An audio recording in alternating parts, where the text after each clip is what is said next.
the Shaolin Temple, there are three kinds of men: students, disciples, and masters. Development of the mind can be achieved only when the body has been disciplined. To accomplish this, the ancients have taught us to imitate God's creatures. This is Shun, master of the white crane system.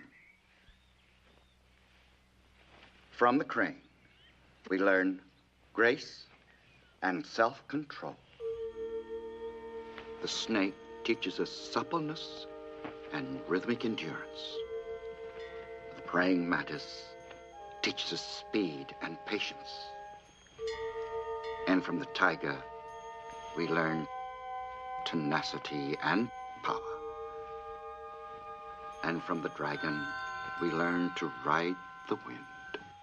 All creatures, the low and the high, are one with nature.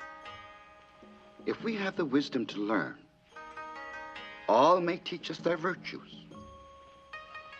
Between the fragile beauty of the praying mantis and the fire and passion of the winged dragon, there is no discord.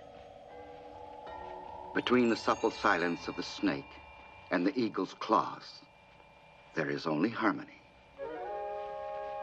As no two elements of nature are in conflict, so when we perceive the ways of nature, we remove conflict within ourselves and discover a harmony of body and mind in accord with the flow of the universe.